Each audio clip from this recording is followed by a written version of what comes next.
Simple question. What is the goal of any game or athletic team, the goal of any race or competition that we might be in? And it's not a trick question this time, yet. The goal, of course, is to win, right? We want to win. If we're on a team, we are playing a sport, if we're in a race, if we're competing, we want to win. And there's nothing wrong with that. To strive to do the best that we can do, we want to win. We want to finish first. We certainly, absolutely do not want to finish last. That's the last thing that we want to have happen. And I know soon, because it's been preseason so far, soon, we're going to be looking at the rankings of the Bills day by day in the AFC East, and we hope that they will, of course, win that and finally get that Super Bowl that we've all been longing for all these years, We want them to be the top, number one. Well, today's readings really give us something to consider regarding our faith, because there's really a different context, there's a different way to live in the life of faith. We are competitive, I suppose, not so much to win for earthly things, to come in first in the race, or I shouldn't say this in front of parents and educators, not even to have the best grades. Those things are very important too. But more important than all of that is what we hear in the readings today, the gift of humility. And humility pointing us to the kingdom of heaven. Now, a story I used, I believe, on a weekday not that long ago. I remember Bishop Malone, one Mass that I concelebrated with him, told the following story. It was the first day of school, and he went to one of our Catholic elementary schools. I don't recall which one, but he went there to greet the children and the families on the way into school on that first day of school. And the school knew he was coming, of course, so they arranged to have coffee and donuts for the parents and the bishop. And the bishop found himself seated at a table with kindergarten mothers, all kindergarten students. And as he told the story, he just sat back to listen. And he said it was a very interesting thing. He said one lady began the conversation, and she boldly professed what college her child was going to go to, and what profession that child would be in, and the great success that would come. And of course, another mother chimed in the same way, and all of them kind of took their turn, having all of their life plans made out for the poor kids who were just in the first day of kindergarten, But he noticed that there was one woman who sat there very quietly, didn't say anything. And so when there was an opportune moment, he drew her into the conversation. He said, so many of the moms have talked about their hopes and dreams and plans for their children. What is it that you're hoping for your child? And she said, well, of course, I hope they go to a good school and have a good education and a successful life and career. Of course, I hope for those things, no question. She said, but my real goal is that my child will one day be in heaven. And that's why we chose to come to a Catholic school, to hopefully launch our children on that path, knowing that even more important than earthly success is that road of humility and service, charity, that leads to the kingdom of heaven. I suppose maybe that is what we need to be competitive in, not so much as winning the race, but winning the race, as St. Paul will say, to keep our eyes fixed on the heavenly kingdom. And the key to that really is humility.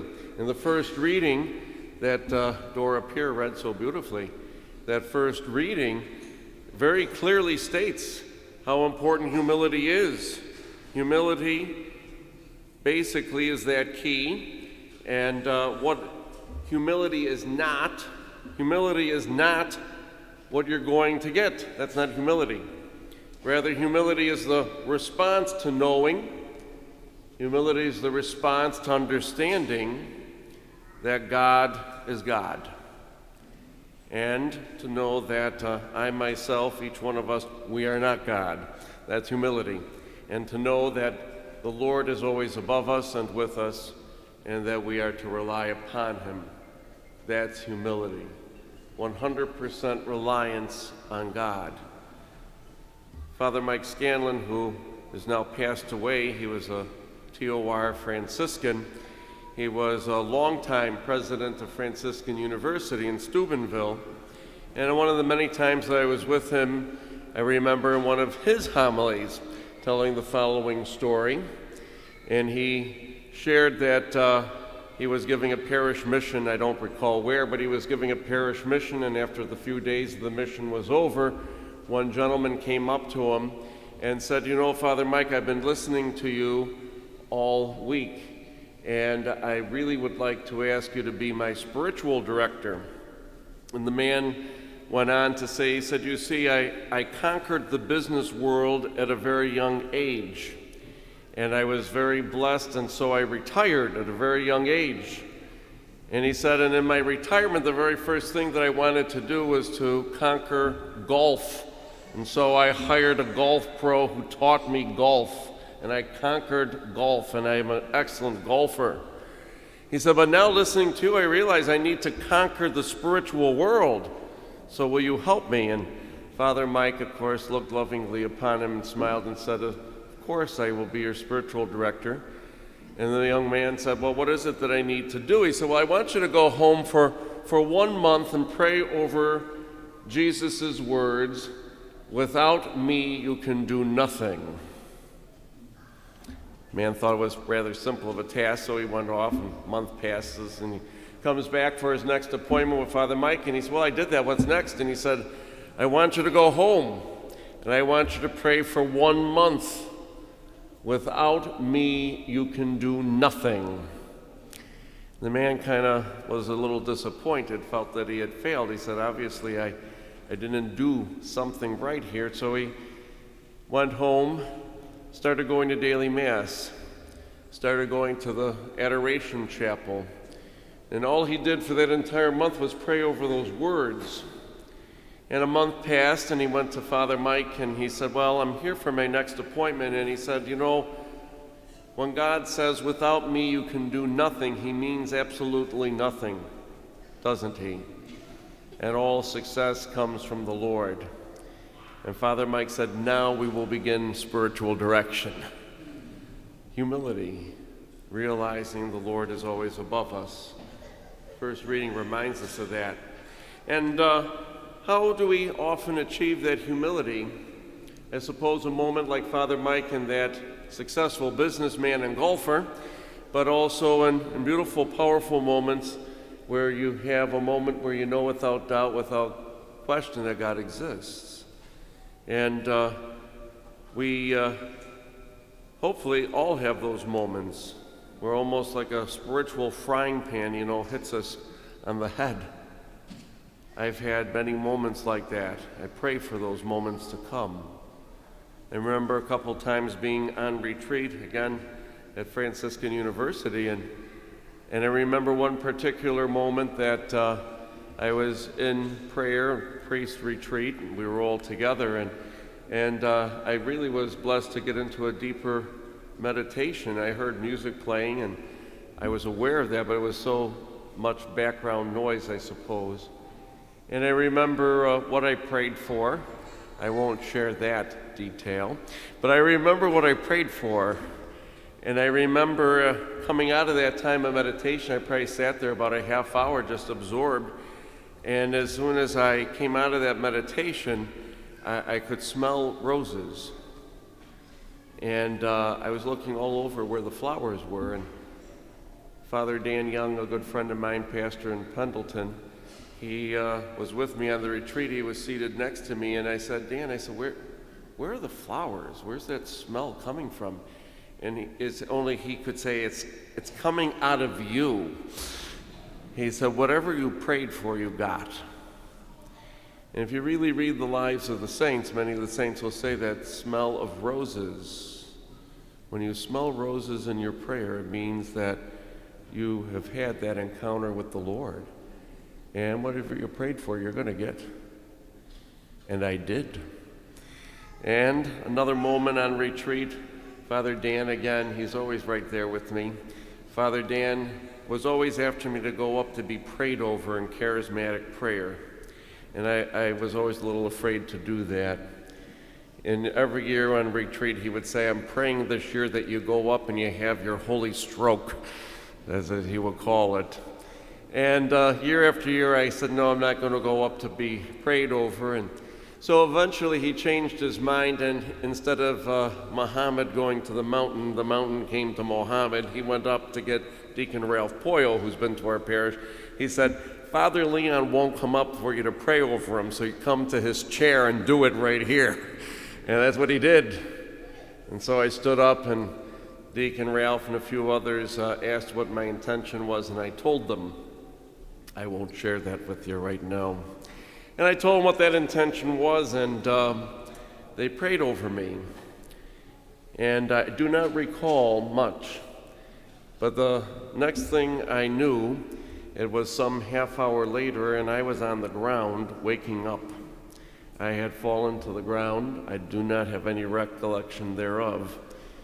And there, of course, was good Father Dan saying, you finally had the stroke. You know, powerful moments in prayer. Hopefully you've had them. They are key. And that focus of that kindergarten mom wanting her child to go to heaven, and those key moments of prayer that point us in that direction. That's what the second reading that Emma so beautifully offered for us, that second reading talks about going before the throne of God and to keep our eyes focused on the glorious throne of God.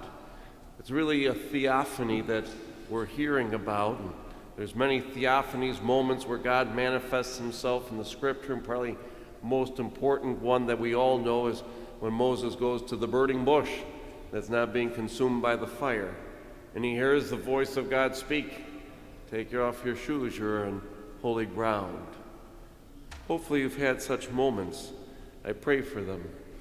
Very often this week in particular, as I prayed the luminous mysteries of the Rosary, and the fourth mystery is the Transfiguration, another God moment in the Scripture. I prayed again, Lord, please give me some of those God moments each and every so often, to keep me focused on your heavenly kingdom. That's the key, those God moments to leading us to humility, to realizing God's presence in our life. You take that to the gospel, and what do we hear again? Humility. And humility is really a position of the heart, an attitude of the heart. It's the posture of our heart. That's what humility is. Humility is not taking the choice seat of honor, but rather being able to be humble and go to a lower place. And not to go to the lower place just to be noticed, but to go to that lower place in genuine humility.